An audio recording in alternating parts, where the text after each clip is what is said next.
नमस्कार।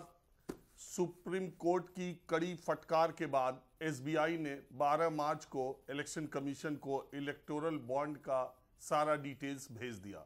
ये सारे डिटेल्स 2 सेट में भेजे गए और इलेक्शन कमीशन ऑफ इंडिया ने 15 मार्च की डेडलाइन जो सुप्रीम कोर्ट ने दी थी उससे पहले ही 14 मार्च की रात को 8 बजे वो सारे डिटेल अपने वेबसाइट पर अपलोड कर दिए। मैंने तुरंत आने के साथ ही उसे डाउनलोड किया और मेरे हाथ में आप ये देखिए, ये 2 जो मोटी मोटी फाइलें आपको दिख रही हैं, ये जो 2 सेट एसबीआई ने इलेक्शन कमीशन को ब्यौरा भेजा था, मैंने तुरंत उसे डाउनलोड करा के प्रिंट आउट कर लिया और रात भर कड़ी मशक्क़त के बाद मैंने से इसमें कुछ चीज़ें निकाली है जो आपके सामने लेकर हाजिर हुआ हूँ। जैसा मैं आपसे कहता हूँ कि सरल और सहज शब्दों में मैं बताने की कोशिश करूंगा कि इलेक्टोरल बॉन्ड 2019 12 अप्रैल से लेकर फैसला आने के दिन तक 24 तक ये जो इलेक्टोरल बॉन्ड के जरिए कंपनियों ने या व्यक्तियों ने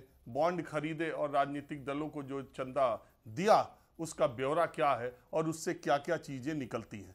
पहली बात मैं ये साफ कर दूं कि कतई इससे यह साबित नहीं होता इन आंकड़ों से कि जो इलेक्टोरल बॉन्ड खरीदे गए वो किस पार्टी ने भुनाए हैं। आप सीधे तौर पर कोई संपर्क स्थापित नहीं कर सकते। ये दोनों 2 तरह की जानकारियां हैं। सुप्रीम कोर्ट जब एसबीआई ने कहा कि ये स्कीम ऐसी आई थी जिसमें गोपनीयता हमें रखनी थी, गोपनीयता भंग नहीं होना था, इसको ऐसा ही सरकार ने डिज़ाइन किया था, तो हमने भी इसको जो है ऑनलाइन प्लेटफॉर्म या उस तरीके से नहीं रखा है। हमने इसका जो इसकी जो जानकारी रखी है वो ऐसी ही रखी है कि उसकी पहचान न हो कि किस व्यक्ति ने किसको कितना दिया है।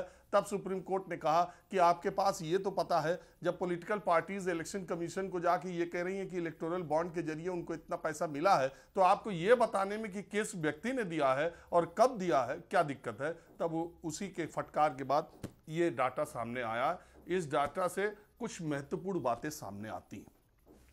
वो ये कि जैसे ये आमतौर पे आदमी सोचता ही है, आप भी सोचते होंगे, मैं भी सोचता था कि अगर ये डाटा आएगा तो इसमें अडानी, अंबानी, टाटा, बिरलाज जो बड़ी बड़ी कंपनियां हैं जो जिनके ऊपर मोदी सरकार पर आरोप लगता है कि उनके प्रश्रय से कुछ राजनीतिक घरानों को बहुत फायदा हुआ है, तो ऐसी कंपनियों के नाम आएंगे। लेकिन ऐसा कुछ भी नहीं हुआ।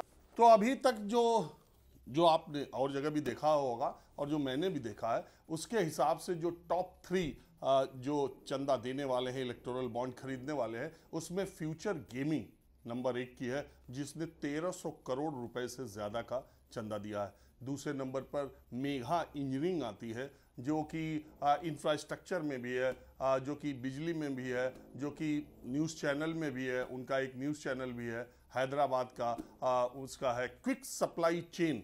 तीसरा है जिसने 400 करोड़ रुपए से ज़्यादा चंदा दिए। तो पहली बात तो ये है कि शुरू के 3 ये हैं और शुरू के 3 पार्टियां कौन कौन सी है। 6000 करोड़ से ज़्यादा भारतीय जनता पार्टी को चंदा मिला है और सिर्फ एक राज्य में सरकार में रहने वाली पश्चिम बंगाल की ममता बनर्जी की पार्टी टीएमसी को 1600 करोड़ रुपए मिले हैं, जो कांग्रेस को मिले चंदे से भी ज़्यादा है। और इसमें से टीएमसी को जो चंदा मिला है वो 2021 में पश्चिम बंगाल में उनकी सरकार बनने के बाद ज़्यादा तेजी से मिला है।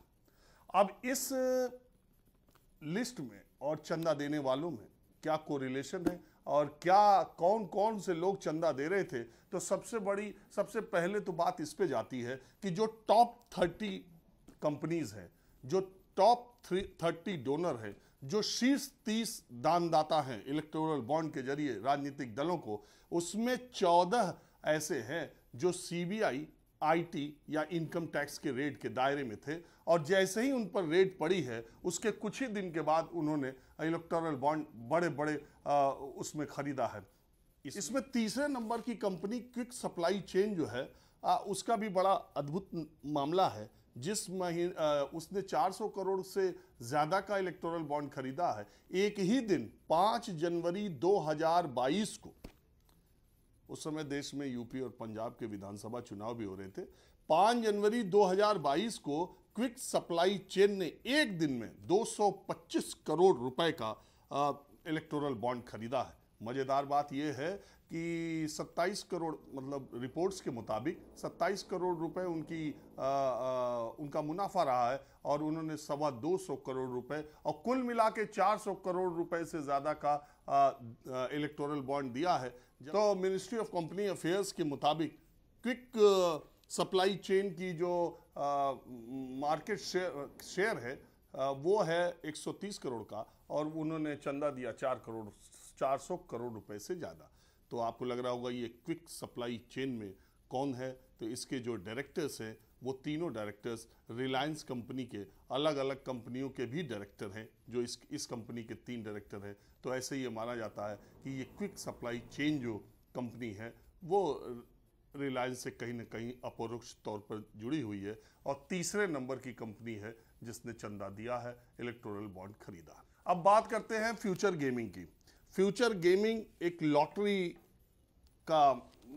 का बिजनेस करने वाली कंपनी है। इसने 1350 करोड़ रुपए के आसपास इलेक्टोरल बॉन्ड खरीदा और पार्टियों ने उन्हें भुनाया है। इसका किसने भुनाया इसका तो नहीं मालूम, लेकिन इस कंपनी के खिलाफ 2011 से ही कार्रवाई चल रही है और सीबीआई ने इसके खिलाफ पहले कार्रवाई की। तो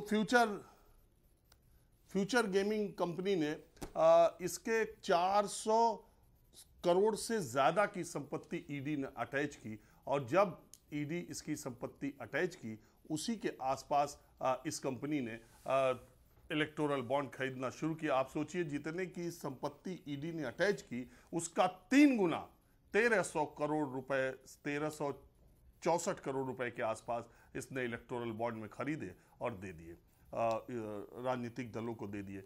किस दल को दिया ये तो पता नहीं, मैंने आपको बताया ये तो पता नहीं कह सकता, इसका आप दावा नहीं कर सकते, लेकिन ये कोरिलेशन है। ये एक देखने में आ रहा है कि इस कंपनी पर ईडी की रेट देखिए, ईडी ने जब इसकी प्रॉपर्टी अटैच की तब की डेट देखिए और इलेक्टोरल बॉन्ड खरीदने की डेट देखिए, आपको समझ में आ जाएगा कि उसके आगे पीछे एक तरफ तो रेट संपत्ति अटैच हो रही थी, दूसरी तरफ इस कंपनी के कर्ता धर्ता तड़ातड़ 1 करोड़ के बॉन्ड खरीद करके राजनीतिक दलों को दे रहे थे। अब दूसरी कंपनी आती है Megha engineering. Megha engineering company पर भी ये हैदराबाद बेस्ड कंपनी है, बहुत तेजी से ग्रो करती कंपनी है। इंफ्रास्ट्रक्चर में इसे बहुत बड़े बड़े प्रोजेक्ट मिले हैं और राज्य सरकारों के भी प्रोजेक्ट मिले हैं। 18 राज्यों में इसका काम है। न्यूज़ चैनल समेत एक पूरा बड़ा न्यूज़ ग्रुप चलाती है ये कंपनी मेघा इंजीनियरिंग और पीछे दिनों बहुत तेजी से इसका विकास हुआ है। लेकिन एक मामला इसके साथ ये है, मेघा इंजीनियरिंग, मैं आपको उन कंपनियों के बारे में बता रहा हूं जिसमें जो है आईटी, सीबीआई या ईडी की जिस पर जांच हुई उसके आगे पीछे उन्होंने इलेक्टोरल बॉन्ड खरीदे। उसमें मैंने आपको पहला बताया, दूसरा मेघा इंजीनियरिंग है। 2019 में इस कंपनी पर आईटी की रेट पड़ी थी और उसके बाद जो इलेक्टोरल बॉन्ड था उसने इलेक्टोरल बॉन्ड खरीदना शुरू किया। 964 करोड़ रुपए 2019 से लेके अब तक मेघा इंजीनियरिंग ने इलेक्टोरल बॉन्ड के जरिए राजनीतिक दलों को दिया है। तकरीबन 1000 करोड़ रुपए अगर आप देखें पिछले 5 सालों में। तो मेघा इंजीनियरिंग कंपनी पर आईटी की रेट पड़ी थी। दूसरी एक अगर आप उसमें रिश्ता जोड़ें तो ये आंकड़े बताते हैं, ये मेरे पास पूरा डिटेल है किस तारीख को कहाँ, इसमें ये तो नहीं लिखा गया है कि कहाँ, लेकिन किस तारीख को किसने कितने का खरीदा है। तो मैं आपको इसमें दिखा रहा हूँ, ये देखिए इसके पेजेस में आपको दिखा रहा हूँ। इसमें तो 12 अप्रैल 2023 को 140 करोड़ रुपए इस कंपनी ने इसके इलेक्टोरल बॉन्ड खरीदे। अजीब इत्तेफाक है कि अप्रैल 2023 में ये बॉन्ड खरीदे जा रहे हैं और मई में 12 मई के दिन 14,400 करोड़ रुपए का थाने बोरीवली टनल का जो ठेका है वो एल&टी के मुकाबले मेघा इंजीनियरिंग को मिलता है। ये बहुत बड़ा प्रोजेक्ट है। ये इत्तेफाक हो सकता है, मैं आपको सिर्फ जो इधर मिला वो मैं आपको बता रहा हूँ। और जो इन कंपनियों को बड़े बड़े ठेके, बड़े बड़े काम, बड़ी बड़ी चीज़ें मिली वो उसकी डेट क्या थी। तो ये डेट अप्रैल 2023 में मेघा इंजीनियरिंग ने 140 करोड़ रुपए के इलेक्टोरल बॉन्ड खरीदे और मई 12 तारीख को, आप जाके गूगल भी कर लीजिएगा, मई मुझे मालूम है कि जब वो उस बहुत ही वो टनल उसकी बहुत चर्चा है, तो बोरीवली थाने बोरीवली टनल जो ट्विन टनल के नाम से जानी जाएगी, उस 14,400 करोड़ रुपए का ठेका मेघा को इंजीनियरिंग को मिला और चंदा देने में ये दूसरी कंपनी है। अब तीसरी कंपनी क्विक सप्लाई चेन, जिसके बारे में मैंने आपको बता ही दिया कि उसका उस शेयर कैपिटल उस कंपनी का 100-150 करोड़ रुपए है, उसने चंदा दिया 4 करोड़ से ज्यादा। 5 जनवरी 2022 को अकेले एक दिन में इस कंपनी ने 225 करोड़ रुपए के इलेक्टोरल बॉन्ड खरीदे। अब आते हैं जो कंपनियों पर ईडी, सीबीआई, इनकम टैक्स का रेड है, उसमें कौन कौन सी और कंपनियां मैं आपको बताते चलता हूं, और आपको इस जो डिटेल है इलेक्टोरल बॉन्ड का वो पन्ने भी दिखाता हूं कि उस तारीख को कब कब क्या क्या खरीदा गया। तो हल्दिया एनर्जी लिमिटेड, सीबीआई की इसकी रेट पड़ती है 2020 सन में, और 3 दिसंबर में रेट पड़ती है, और जनवरी से 4 जनवरी 2021 को 20 करोड़ रुपए का electoral bond Haldia energy limited लेती है। ये देखिए आप तस्वीरों में, मैं आपको डेट के साथ दिखा रहा हूं। और फिर 6 अप्रैल 2021 को फिर 3 दिन के बाद 3 महीने के बाद अप्रैल को ये आपको ये भी मैं बता दूं, इलेक्टोरल बॉन्ड जो है वो 10 दिन की विंडो के लिए खुलते थे, जनवरी में, अप्रैल में, जुलाई में, और इसके बाद अक्टूबर में। जनवरी हर 3 महीने पे क्वार्टरली ये जो इलेक्टोरल बॉन्ड है, आपको ये भी बता दूं कि ये इलेक्टोरल बॉन्ड 10 दिन की विंडो के लिए खुलते थे। 29 एसबीआई की शाखाओं में ही आप जाकर के इसको खरीद सकते थे, उसके लिए डेजिग्नेटेड थी। आप जो भी आदमी को डोनेशन बॉन्ड खरीदना था, उसको केवाईसी के साथ एसबीआई में उसका खाता होना चाहिए था। तो ये जनवरी में, अप्रैल में, इसके बाद जुलाई में, और इसके बाद अक्टूबर में, ये 4 महीने की विंडो खुलती थी। लोकसभा चुनाव के लिए चंदे का जो समय था, उसके लिए उसकी मियाद 30 दिन के लिए बढ़ाई गई थी। अगर इलेक्टोरल बॉन्ड खरीद करके उसको 15 दिन के अंदर पार्टियों ने भुनाया नहीं और वो रिडीम नहीं कराया, तो वो पैसा प्राइम मिनिस्टर्स रिलीफ फंड में चला जाएगा। एक बात और कही जा रही है, इसमें जितनी एंट्री दिखाई गई है उससे ज्यादा एंट्री इधर है। सेम अमाउंट, सेम नंबर्स इसमें और इसमें नहीं है, यह भी बात है।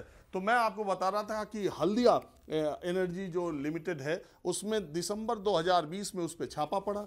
4 जनवरी 2021 को उसने 20 करोड़ रुपए का इलेक्टोरल बॉन्ड खरीदा।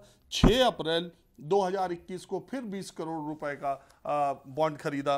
8 अप्रैल को फिर 15 करोड़ रुपए का इलेक्टोरल बॉन्ड खरीदा। 2021 में ही 20 में सीबीआई की रेट पड़ी थी। 6 जुलाई में भी 20 करोड़ रुपए का इलेक्टोरल बॉन्ड खरीदा। 4 अक्टूबर को 30 करोड़ रुपए का इलेक्टोरल बॉन्ड खरीदा, और कुल मिला के हल्दिया एनर्जी ने 377 करोड़ रुपए का इलेक्टोरल बॉन्ड खरीदा। इस लिस्ट में जो इलेक्टोरल बॉन्ड खरीदने वाली कंपनियां या व्यक्तियों के नाम मैंने देखे, तो एक नाम पढ़ के मैं चौंक गया, यशोदा सुपर स्पेशलिटी हॉस्पिटल। कई बार एनसीआर के लोग तो यशोदा सुपर स्पेशलिटी हॉस्पिटल से कौशाम्बी वाले हॉस्पिटल को समझ लेंगे, लेकिन वो हैदराबाद बेस्ड एक हॉस्पिटल्स की चेन है और बहुत बड़ा अस्पताल है हैदराबाद में, यशोदा सुपर स्पेशलिटी हॉस्पिटल। तो यशोदा सुपर स्पेशलिटी हॉस्पिटल ने 162 करोड़ रुपए का इलेक्टोरल बॉन्ड खरीदा। वैसे फार्मा कंपनियों का, मेडिकल क्षेत्र की कंपनियों का बहुत ज़्यादा योगदान है इलेक्टोरल बॉन्ड खरीदने में, चाहे टोरेंट की बात हो, सन फार्मा हो, सबका अच्छा योगदान है। कह रही है कंपनियां, बहुत बड़ी कंपनियां भी हैं। लेकिन मैंने जब हॉस्पिटल देखा तो फिर मैं इस बारे में थोड़ा मैंने देखा कि क्या आईटी, सीबीआई या इनकम टैक्स की रेट तो नहीं पड़ी है। तो फिर मैंने जब गूगल सर्च किया तो पता चला कि आईटी की रेट, इनकम टैक्स की रेट दिसंबर 2020 में इस हॉस्पिटल पर, यशोदा सुपर स्पेशलिटी हॉस्पिटल पर भी रेट पड़ी थी, और उसके बाद भी इस हॉस्पिटल ने बड़ी तेजी से चंदा जुटाना, इलेक्टोरल बॉन्ड खरीदना शुरू कर दिया। और इसी तरह से अगर आप देखें, सबसे बड़ी बात है कि इलेक्टोरल बॉन्ड के जरिए सिर्फ 3 कंपनियों ने ही 3000 करोड़ के आसपास इलेक्टोरल बॉन्ड खरीदा है।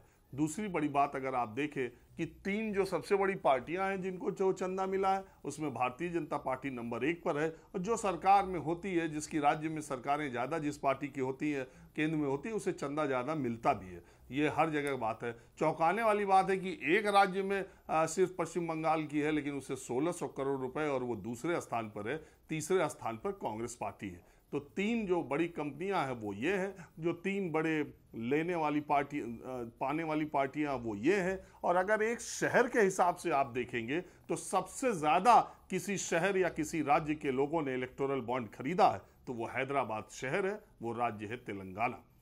अब आते हैं कि क्या किसी कंपनी मतलब इस तरीके का भी आप देखें, कई कंपनियों के बारे में यह है कि मैं आपको बताऊं, एक आप ये देखिए इस आंकड़े में आप ये नजर दौड़ाइए।